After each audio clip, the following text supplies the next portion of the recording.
Militante nacionalista desde su adolescencia y líder de la Asociación de Estudiantes Vascos de Pamplona durante la Segunda República, combatiente carlista en la Guerra Civil y a su término en 1941, enrolado en la División Azul para luchar en la Unión Soviética, por lo que fue condecorado con la Cruz de Hierro alemana.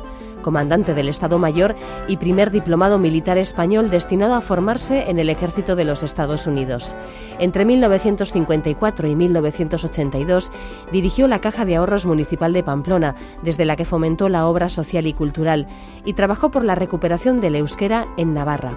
Fue alcalde de Pamplona en 1958 hasta 1964 y luego diputado foral, puestos en los que jugó un papel destacado en el despegue industrial de la provincia. En la transición fundó un partido centrista, vasquista y europeísta, y además de todo esto fue pintor y escritor con gran personalidad.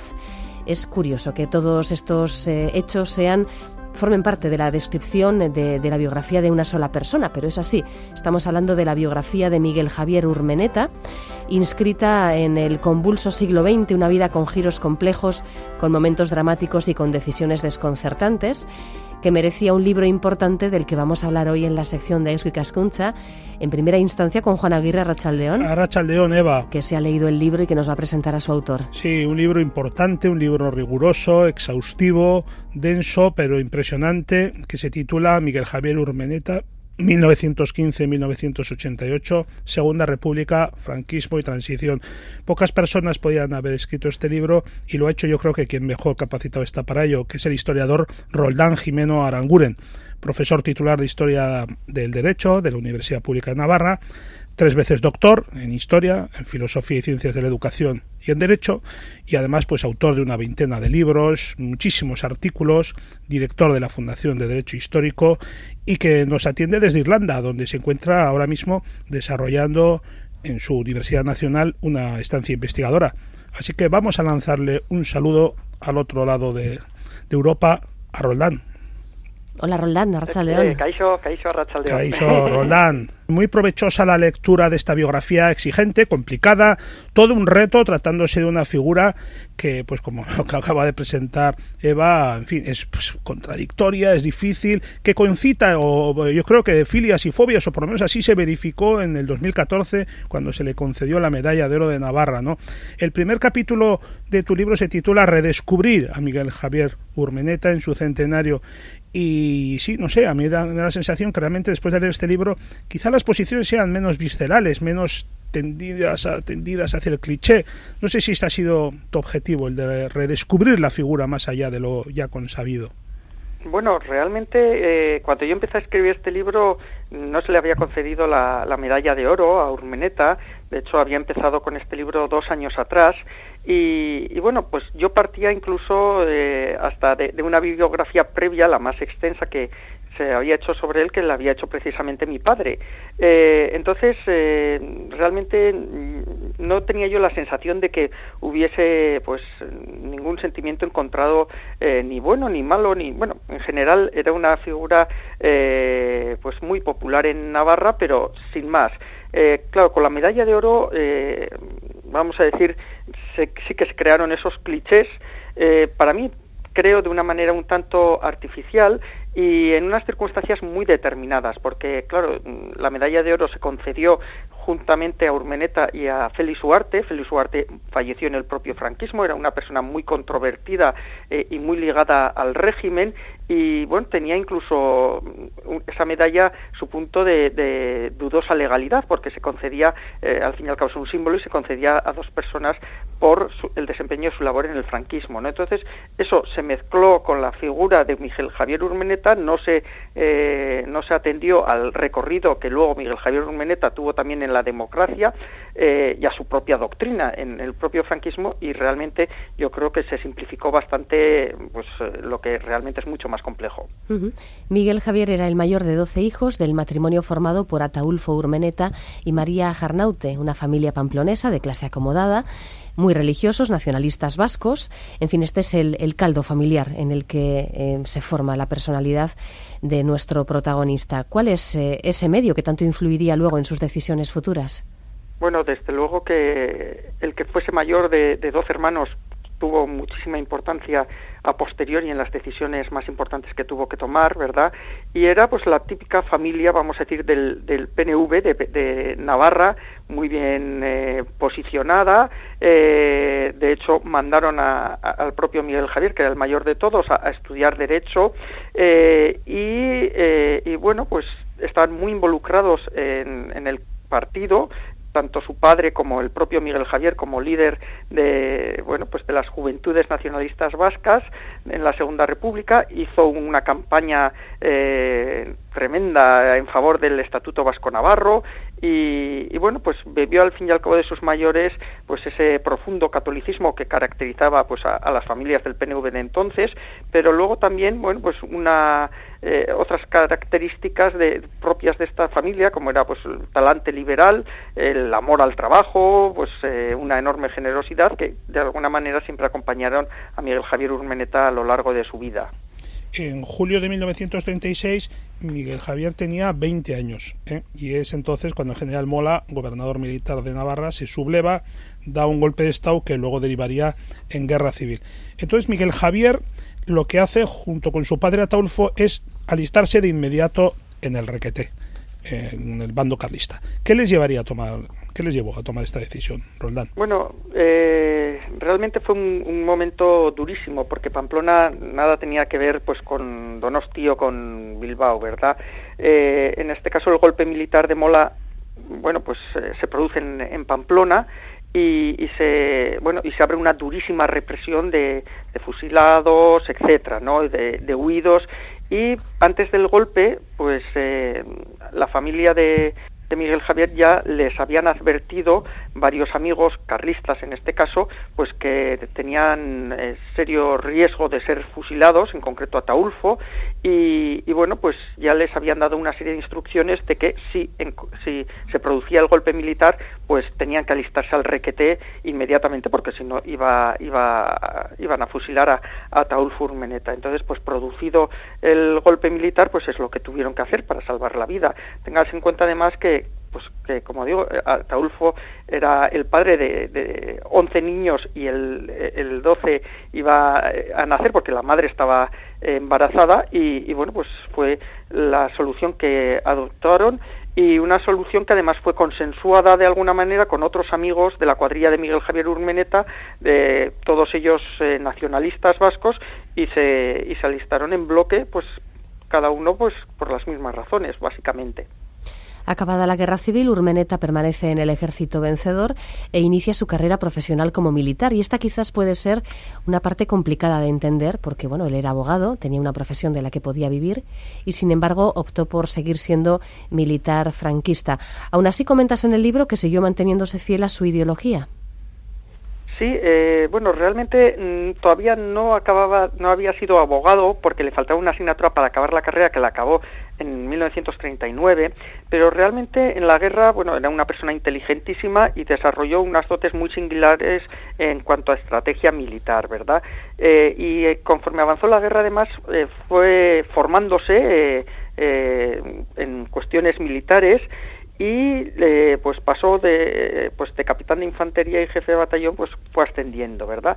Pero en efecto, aunque resulte chocante, pues sigue fiel a su ideología. De hecho, bueno, pues se conserva la correspondencia que mantuvieron pues toda esa cuadrilla, que además empleaban ellos el término cuadrillica, y bueno, pues es una correspondencia que, bueno, como podía ser leída, tampoco es que dijeran grandes cuestiones, pero bueno, colaban ahí algunos agures y cosas así, y bueno, y de hecho estas personas siguieron manteniendo esa unión pues a lo largo de todos los años sucesivos, a lo largo de todo el franquismo, y fueron los puntales del nacionalismo vasco durante el franquismo clandestino, obviamente, en Navarra. Entonces estaba en una academia, ¿verdad? En una academia militar, tuvo un expediente estupendo, era un hombre brillante, un hombre unas grandes capacidades intelectuales, y bueno, en 1941 se alista en la División Azul para combatir en la Unión Soviética. Años más tarde, ya en su vejez, lo recoges también en tu libro, Roldán, él decía en un artículo periodístico que fue un paso difícil de explicar. Decía, hoy todavía es difícil de explicar. Por las informaciones, los testimonios que has recogido de su entorno, etcétera, ¿qué razones le movieron a postularse como divisionario? Bueno, realmente fue algo durísimo porque en la familia pues no fue bien entendido. El propio padre de Miguel Javier Urmeneta, vamos a decir, en terminología actual, era bastante antimilitarista y bueno, y era ir a luchar contra los contra los rusos desde el bando filoalemán, ¿no? Al fin y al cabo apoyando a Hitler. Sí, y además dominado por la Falange, la División Azul. Dominado por la Falange y bueno, pues Hitler había era el responsable del bombardeo de Guernica, etcétera, etcétera, ¿no? Todo lo que aquello tenía o conllevaba. En cambio, bueno, pues realmente Miguel Javier Urmeneta no tuvo otra opción, primero porque Franco envió a luchar a la División Azul a todos los que habían sido los números 1, 2 y 3 de las promociones de las academias de transformación, es decir, y ahí estaba él, con lo cual pues echarse atrás hubiese supuesto, bueno, algo incomprensible y que hubiese tenido unas consecuencias fatales ya no solo para él, sino para su propia familia, porque en esos momentos todavía tenían abiertos los procesos de responsabilidades políticas por ser nacionalistas, pues tanto su padre Ataulfo como sus tíos Moisés Umbelino y Aníbal, y el tener abiertos estos procesos suponía que tenían sus bienes incautados. Claro, esto en su familia era una situación bastante dramática, en tanto, pues, claro, era una familia muy numerosa y bueno, pues necesitaban, lógicamente, pues, tener pues una liquidez económica para poder vivir, ¿no? Entonces realmente al final no tuvo otra opción, fue allá, aunque realmente, como digo, pues contó con la desaprobación y el disgusto grande pues de su familia. Y son hermosas las páginas que recoges en el libro de sus cartas, sus escritos, ¿verdad?, de aquella etapa, ¿no? Como a él también se le abren un poco los ojos y se da cuenta, bueno, pues que los rusos, eso también de un pueblo que sufre, ¿verdad?, que los clichés que hay en torno a ellos pues no son exactos y hay mucha humanidad en ese retrato, sí, en esas descripciones. Sí, realmente, claro, la mayor parte de los divisionarios que volvieron a España pues volvieron haciendo críticas horribles contra los rusos, el comunismo y demás, y bueno, pues Urmeneta, ¿no?, ese talante liberal le llevó a empatizar muchísimo con los rusos y a ver el lado más humano y positivo de ellos, y realmente son unas cartas preciosas, y también son unas cartas, bueno, pues que engaña muchísimo a su familia diciendo que estaba fenomenal cuando estaba, bueno, en unas condiciones infrahumanas, y bueno, incluso son muy interesantes desde el punto de vista político, ¿no? Pues guiños como, bueno, cuando pasa la frontera y pasa por Bayona, quería ver a su tío exiliado Umbelino y no lo podía hacer, no lo pudo hacer, o bueno, cuando habla, pues aquí hay muchos vascos que me tienen mucho afecto, muchos son de la Ribera de Navarra, bueno, son ahí pequeñas cuñas que él mismo metía a pesar de la censura y bueno, pues que demuestran también cómo seguía siendo un nacionalista vasco. Fue condecorado por los alemanes y por los españoles y ascendido al Estado Mayor del Ejército. Entonces Urmeneta es enviado a los Estados Unidos para formarse. ¿Por qué le eligieron a él y qué supuso este último destino como militar en activo? Bueno, esto es quizás lo más desconocido de su biografía y es de lo más interesante, ¿verdad? Porque la Escuela del Alto Estado Mayor pues era la escuela que formaba a los militares de la élite, y ahí entró Urmeneta ya con la élite, ¿no? Además, hay que decir que es de la promoción precisamente de buena parte de los golpistas del 23F. Y bueno, pues allá en el Estado Mayor estuvo colaborando estrechamente con Agustín Muñoz Grandes, y cuando acaba la Segunda Guerra Mundial, pues sabido es que el franquismo tiene que resituarse en el plano internacional, y tuvo la inmensa fortuna, Franco, de que pues se encontró con la Guerra Fría, ¿no?, el anticomunismo, y entonces a Estados Unidos le interesaba tener un aliado precisamente en Franco, por la estrategia de España, y entonces, bueno, pues se le abrió el cielo a Franco, ¿no? Entonces, claro, Franco necesitaba dar una imagen aperturista y sobre todo una imagen modernizadora del ejército. Y entonces necesitaban enviar a alguien a Estados Unidos para ver cuál era el interés y la modernización de Estados Unidos, y enviaron a Miguel Javier Urmeneta a Fort Leavenworth, en Kansas, y fue el primer español, en este caso, el primer militar formado allá, junto con otro, un gaditano, y luego vino aquí y de alguna manera puso las bases para la modernización del ejército franquista, para la occidentalización, vamos a decir, del ejército franquista en un momento crucial, geoestratégico mundial, pues con las bases de Estados Unidos en España y tantas cosas. Pasa al retiro militar ya en 1953, cuando, al fallecimiento de su padre Ataulfo, Miguel Javier es propuesto para sucederle en la dirección de la Caja de Ahorros Municipal de Pamplona. Y entonces, a partir de entonces, compagina la dirección de la Caja con la vara de alcalde de Pamplona entre el 58 y el 64, y luego como diputado foral del 64 al 71. Claro, esto coincide con los años del desarrollismo, que llevaron a una fenomenal transformación industrial, urbana y también social de Pamplona y de toda Navarra. Bueno, de este largo ciclo de 30 años, de los que se podría hablar muchísimo, Roldán, ¿cuáles son los principales elementos que conviene retener de la labor de Urmeneta? Bueno, quizás sea lo más conocido de él, ¿no? Precisamente por lo más cercano.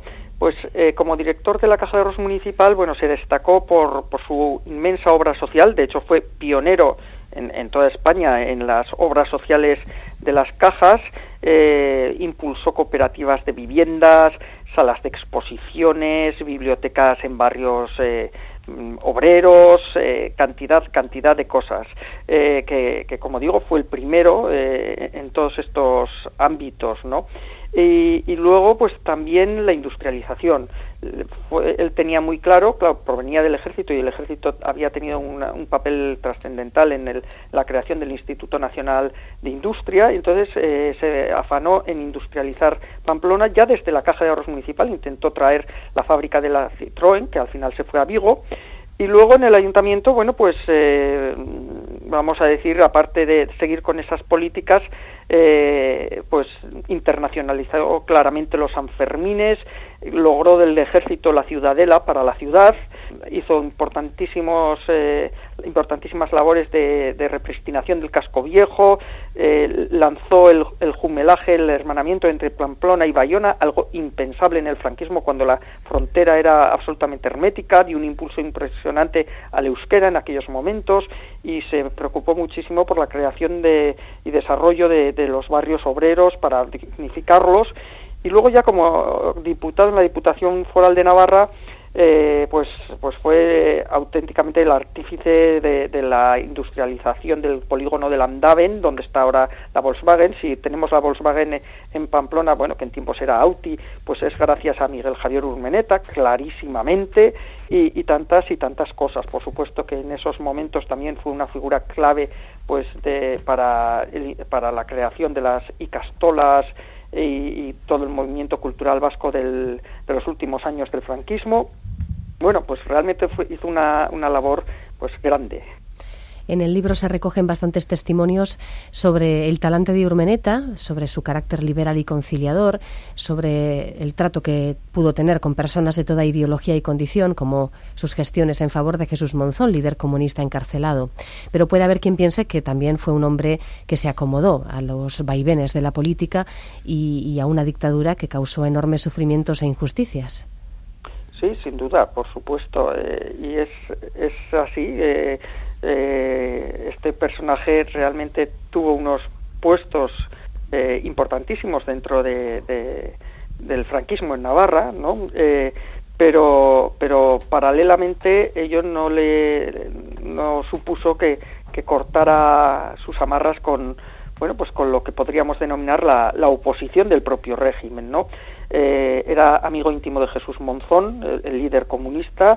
Bueno, de hecho eran amigos desde la infancia porque vivían en la misma casa, en el mismo bloque de pisos, y bueno, pues lo que ayudó Urmeneta a Jesús Monzón, pues pues es increíble, ¿no? Todas las gestiones que hizo. Pero, por ejemplo, con Manuel de Irujo tuvo una relación muy estrecha a lo largo de todo el franquismo, y de hecho, por ejemplo, es curioso porque Urmeneta fue una de las personas clave en la negociación del convenio económico del franquismo, y por ejemplo, pues en toda esa negociación pues estuvo en contacto con Manuel de Irujo para recabar su opinión. Claro, Irujo estaba exiliado, ¿no? O por ejemplo también en aquellos momentos del franquismo pues también tuvo gestos importantes cara a personas que estaban detenidas por pertenecer a ETA y por algún atentado que hicieron, y bueno, pues ahí estuvo mediando para que su estancia en prisión fuese lo más placentera, entre comillas, posible. Y bueno, pues realmente es una figura muy desconcertante en ese sentido desde un punto de vista actual, ¿no? Pero realmente así fue.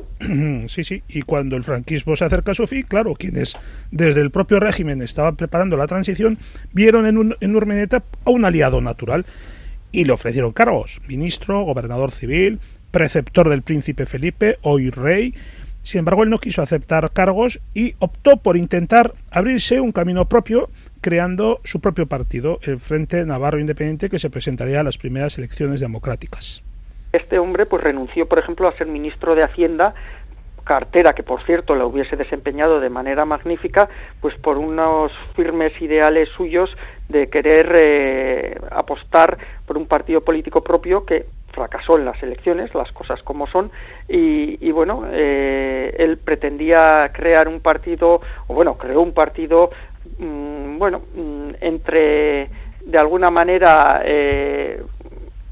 moderno en cuanto a sus concepciones, era profundamente europeísta, profundamente innovador en tantísimos campos, pero por otra parte pues centrista. No era un partido, vamos a decir, de izquierdas, aunque él ya estaba dando un cierto viraje hacia la izquierda importante desde esa base tan importante suya social. Y bueno, pues fue una persona clave con la que todos querían contar, precisamente porque era una especie de puente entre esos dos mundos, ¿no? El mundo franquista y luego el mundo de la oposición. Y yo creo que era la única persona que podía hablar de tú a tú pues con ETA, por ejemplo, y de tú a tú pues con los militares de la más alta graduación o con los ministros de turno del franquismo. Uh-huh. Bueno, pues un retrato y una biografía, al menos en lo político, que nos resulta, como decía nuestro invitado Roldán Jimeno, un tanto desconcertante si lo medimos, por así decirlo, por la vara de medir actual, ¿verdad? Por lo que entendemos hoy por clichés políticos. Pero vamos a terminar este esquemático retrato de Miguel Javier Urmeneta, apartando un poco la política y hablando de su sensibilidad cultural y su talento para la creatividad. Ya desde niño pues demostró unas dotes especiales para el dibujo. De hecho, en la Segunda República el periódico navarro nacionalista pues recogía sus dibujos y lo siguió desarrollando a lo largo de toda su vida. Cartas que enviaba desde Rusia, por ejemplo, están magníficamente ilustradas por él. Artículos en revistas que publicó en los años 50, 60, también los ilustró con sus propios dibujos. O, por ejemplo, estuvo a punto de ser excomulgado cuando era alcalde por el obispo, porque tuvo pues una controversia con él a resultas de un tema urbanístico, y mandó al periódico pues su propuesta también dibujando, etcétera, ¿no? Siempre estuvo muy ligado. Y luego ya pues cada vez conforme pues avanzaron los años fue también ya pasado a pintar acuarelas y demás, y hacía exposiciones. Todas esas exposiciones, los fondos de los cuadros vendidos los solía donar pues a causas benéficas, y bueno, ya cuando se jubiló tuvo más tiempo para pintar, y además mejoró su técnica pictórica, y bueno, pues realmente yo creo que en los últimos años fue con lo que más disfrutó. Sí, hay que decir que el libro, perfectamente editado por Editorial Pamela, recoge muchos de estos apuntes, dibujos, pinturas y además textos, porque era un escritor con estilo, ¿verdad? Era un escritor que tenía su propia personalidad. Juanma, antes de despedirnos, recuérdanos la ficha técnica del libro del que estamos hablando. Miguel Javier Urmeneta, 1915-1988, Segunda República, franquismo y transición, de Roldán Jimeno Aranguren, editorial Pamiela, un grandísimo trabajo. Enhorabuena, Roldán. Es que ricasco. Gracias, Roldán, por habernos acompañado. Un saludo. Agur, Juan. Agur.